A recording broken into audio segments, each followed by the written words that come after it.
Hi everyone, it's now 3:20 Eastern Standard Time, so it's time to get started. My name is Matthew Burgess. I'm from the University of Virginia, and I will be moderating this session, which is entitled Just Passing Through the Sakai LMS as Portal. Before we begin, I just want to go over a few housekeeping details for those of you who may have not been on a webinar with us today. First of all, this session is being recorded, and you'll receive an email announcement once the recordings are available.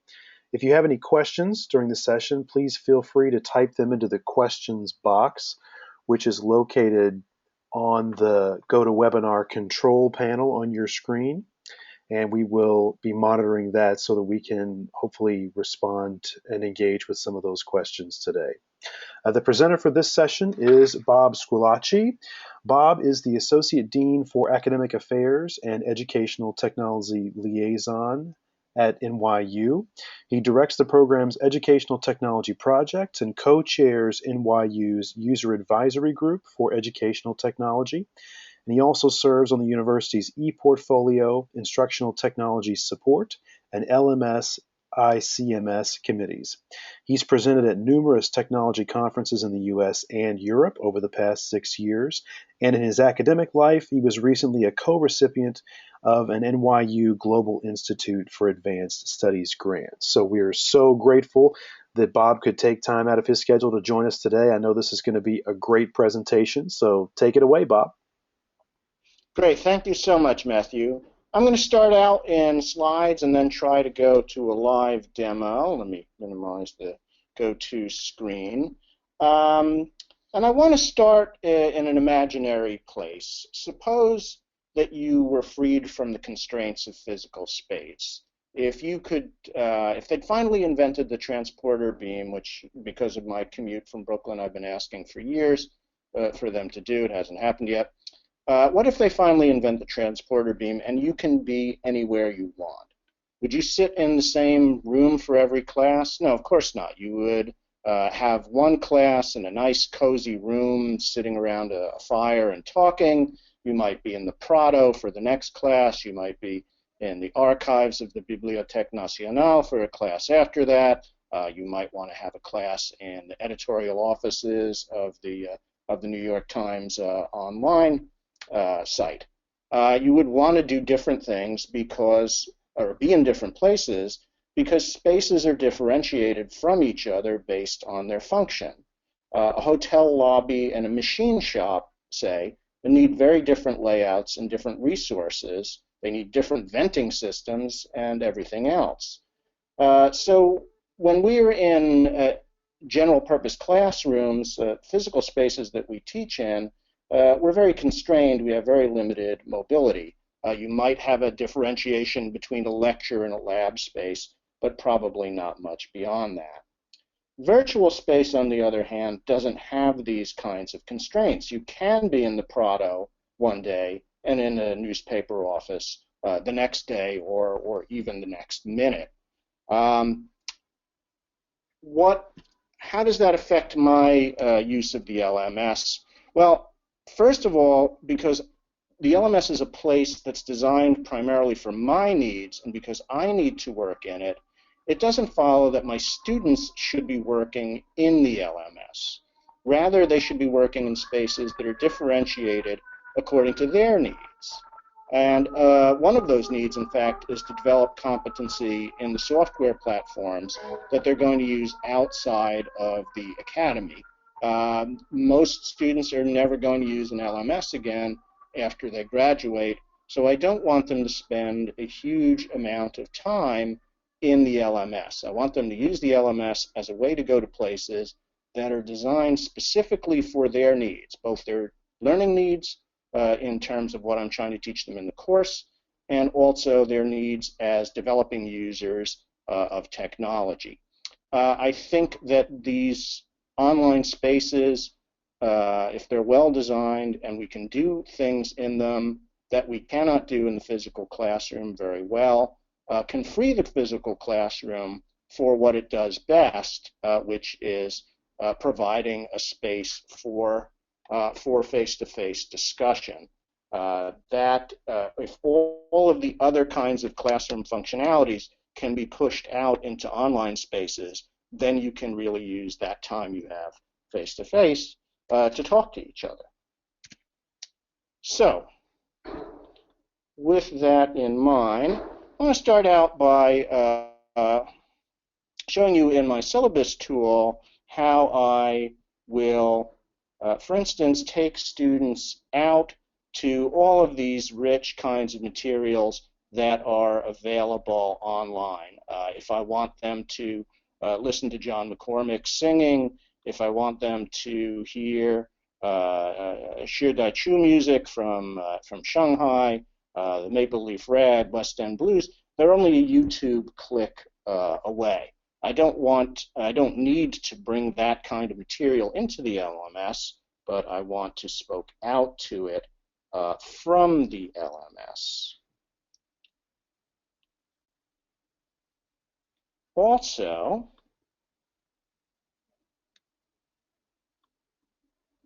pulling in something like a Google document gives me a space in which students can not only post materials, but also comment on each other's work very readily, see each other's work. And so often the model in the past has been that the student hands their work to the instructor comments it and hands it back, and no other student ever sees it. Google Drive is a very good tool for breaking out of that limitation and bringing the discussion about student work out of the classroom, but also putting it in a space where students can see and respond to each other's works, with the exception, of course, of grades, which we all know about FERPA. In addition, to go back into the syllabus for a moment, I might pull in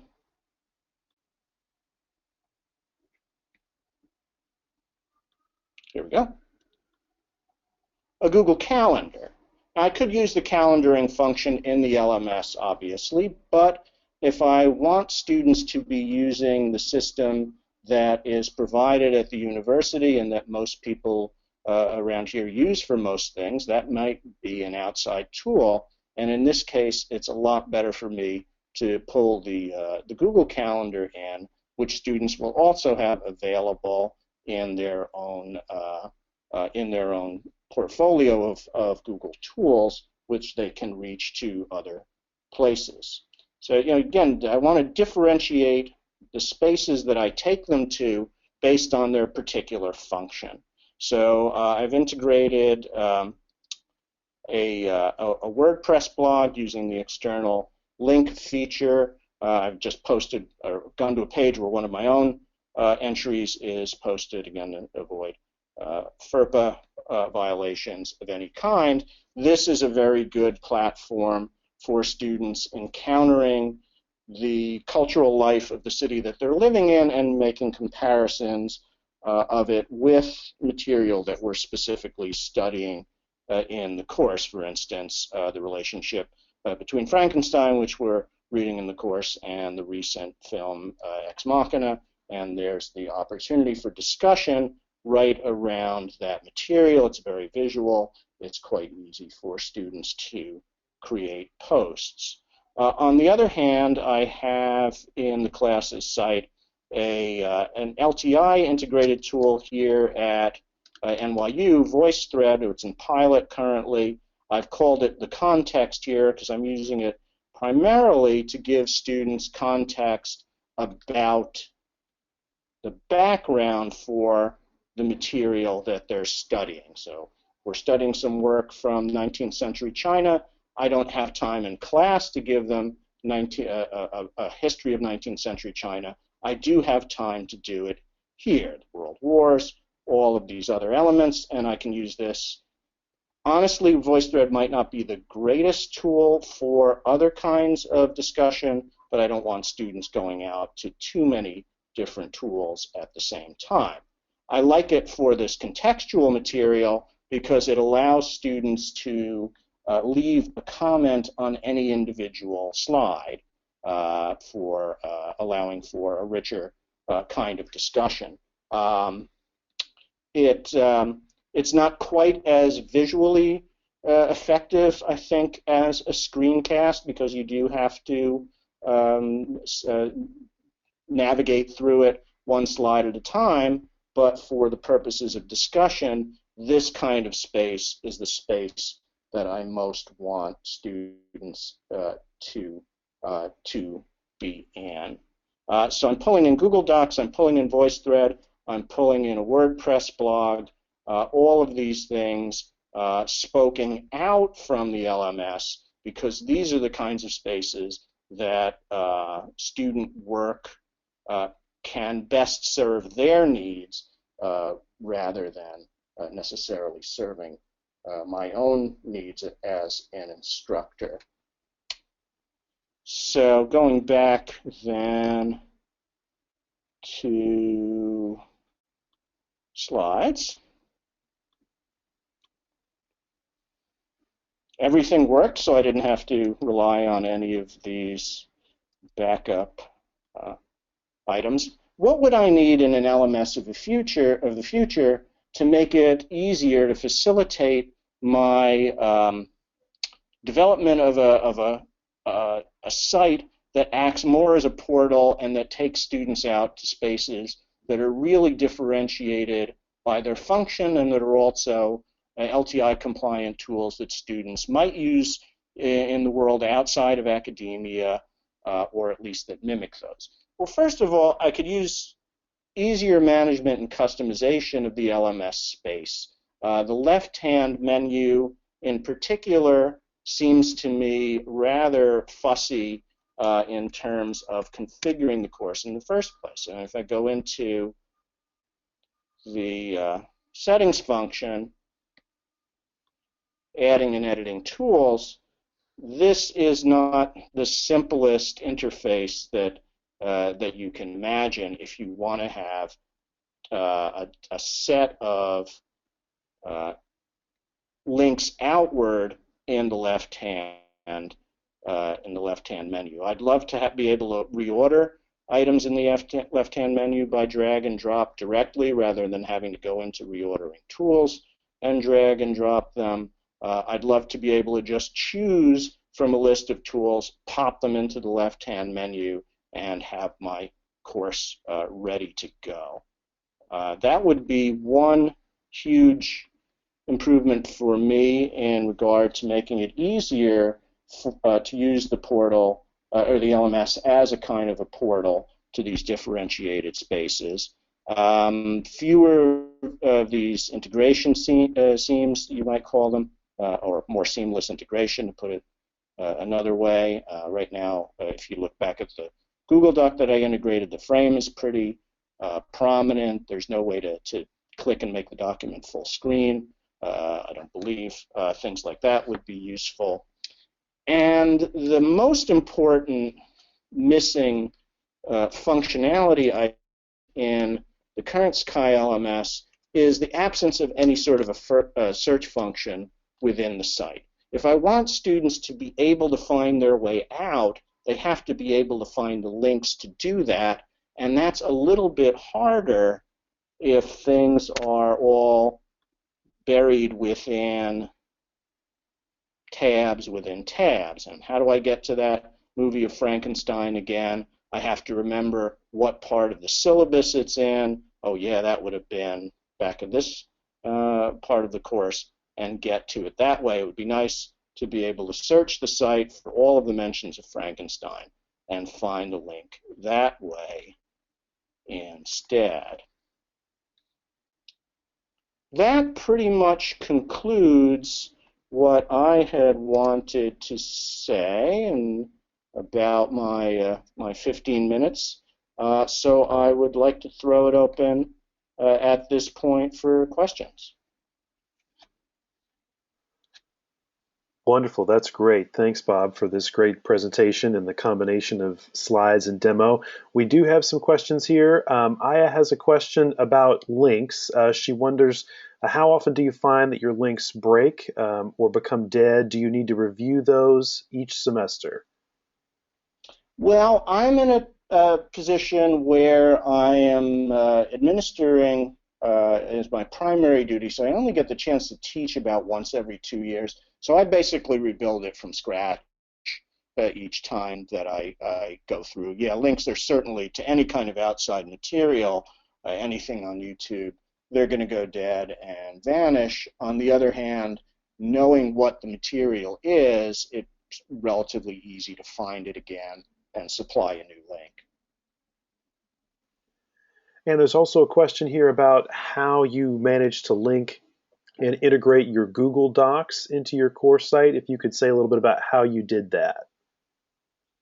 Yeah, let me go into a place where I've done that.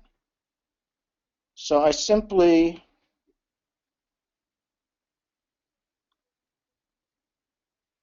used the external link button and popped the URL in.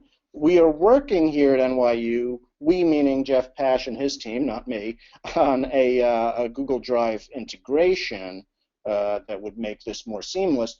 But I simply took the Excel list of my students from SIS, shared the Google Doc with them in Drive, didn't bother to or checked that I didn't want to send them an email notification because I don't want them to be searching through their email for it, and then pop the URL into the external links tool, and there it is in the course, nicely integrated into this iframe. Though again, there's a lot of gray space here. It would be nice if there was some way you could click and make this full screen.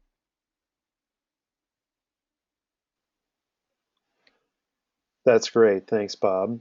You've talked a little bit about reasons why you might want students to move outside of the LMS, and I think you've given some excellent rationale for doing so. In your opinion, are there reasons why, in certain circumstances, students might need to stay in the LMS? And if so, why do they need to stay? And what kinds of things do you need to make their experience in the LMS a little bit better? Should I stay or should I go? Comes to mind, the old Clash song. Exactly. Out there. Well, I'm teaching courses that are humanities courses. They're discussion-based. They're fairly small in number. There are 24 students in this class. So I don't need to have students working as much in the grade book. Our portfolio system is not, well, we have several. The one we're using in my program is not integrated with classes, so I don't need them to work in the LMS for that reason. But there are certainly circumstances in which you might have, say, a large lecture course and you want students to be working in the class so that you can pull some analytics and see, are they engaged, are they in the discussion forums. One hopes that at some point LTI compatibility will make it possible to pull that kind of analytic from any sort of exterior tool, as the keynote this morning referred to. We're not there yet, and we need to push on that kind of thing.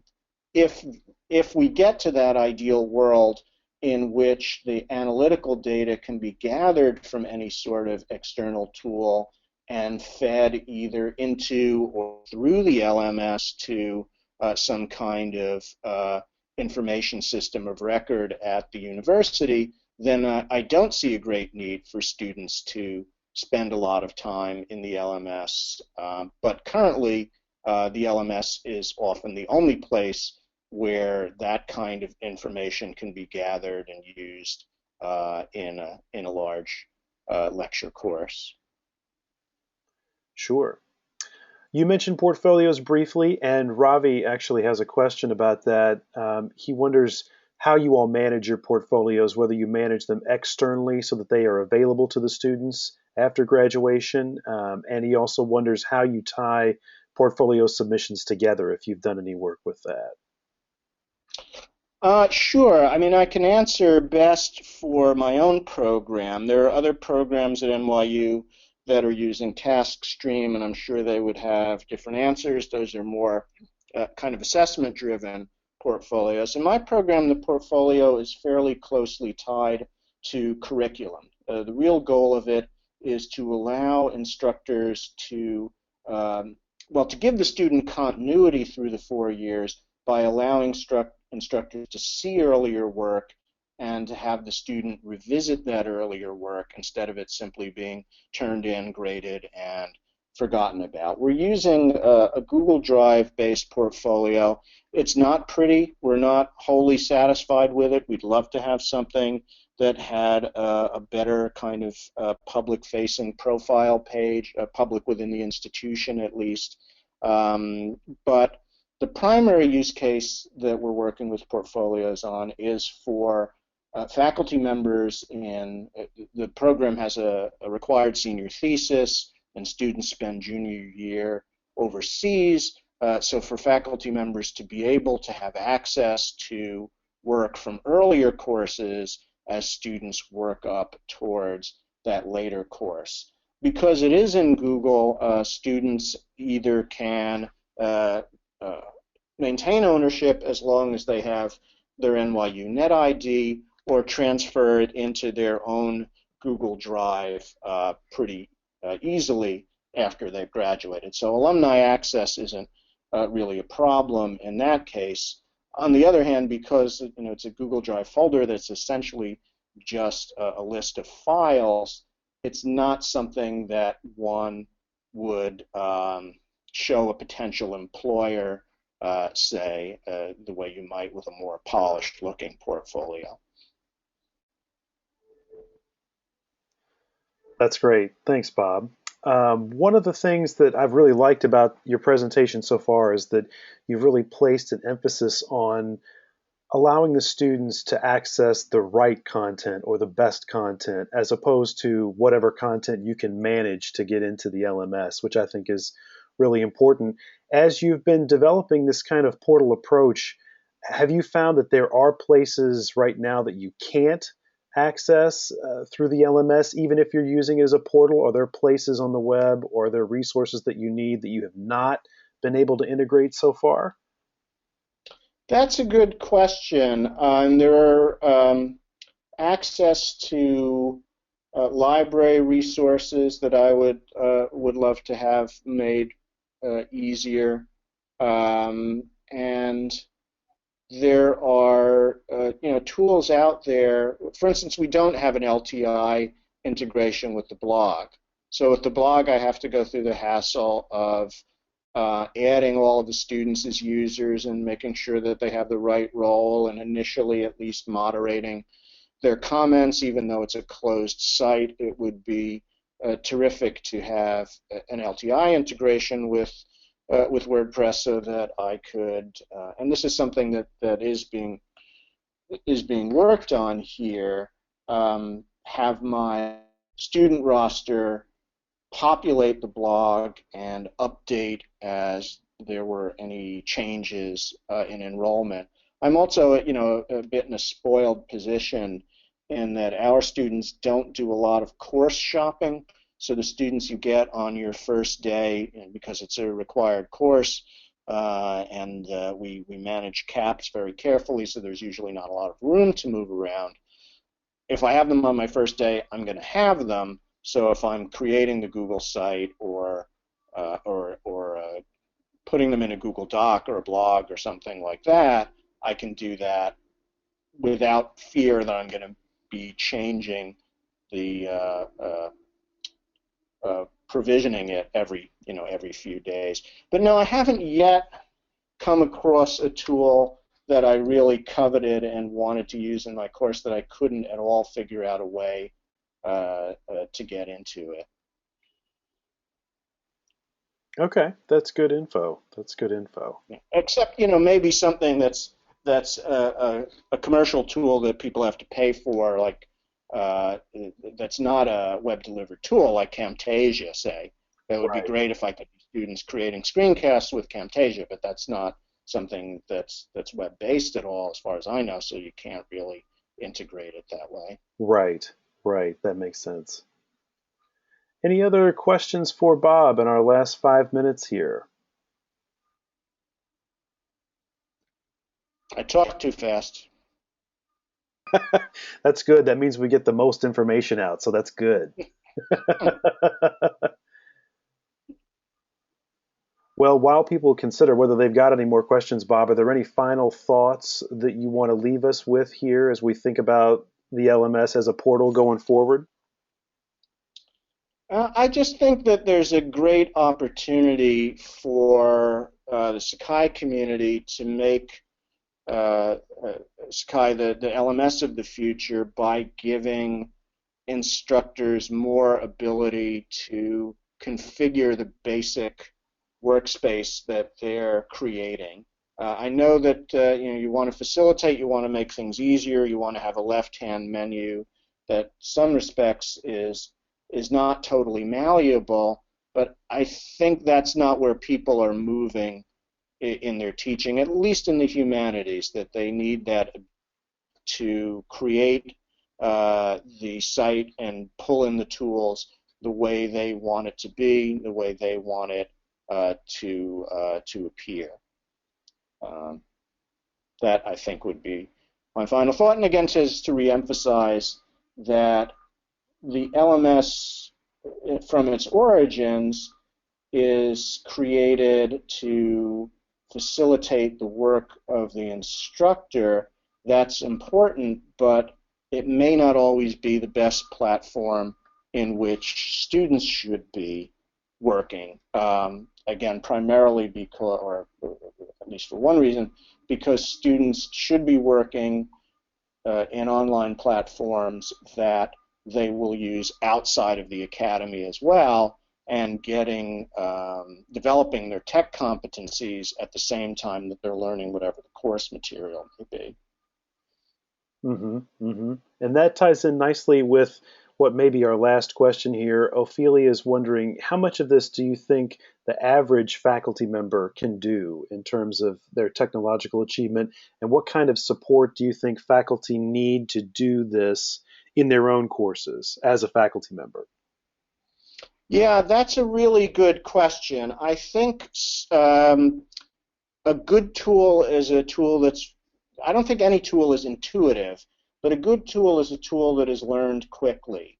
And something like VoiceThread, for instance, it does one thing, it does it fairly simply, and it doesn't take a lot of time to learn, which in some ways makes it very useful for conducting asynchronous discussions. Pulling the VoiceThread um, instance into the uh, LMS is something that was facilitated by the developers here. So that's certainly something that needs to be done. I mean, the LTI integration itself obviously is not something that a faculty member can work on. But I think that you do need to provide that teach a man to fish kind of support, where if you can show someone how to use a WordPress blog, and I think as people's online lives become take up a greater and greater proportion of their time, they're better and better versed in using these kinds of tools. And if you've ever developed a personal website of any kind, or even mucked around on Facebook, you have some sense of what it is that you want to do in a blog. And WordPress is a very complicated and powerful web publishing system, but if you can teach somebody how to use it, they can use it themselves thereafter. I think that the emphasis really has to be not on designing the course for the instructor, but giving the instructor the ability to take control over these tools. That's great. And I think that's a great note on which we can end. Thank you, Bob, so much for taking the time to put Thank you. together this presentation. And thanks to all of you for joining us. We hope that you enjoyed the webinar, and we'll look forward to the recording, and we'll look forward to the rest of our events today and in the future. So thanks again, everybody, and we'll see you next time. Bye-bye.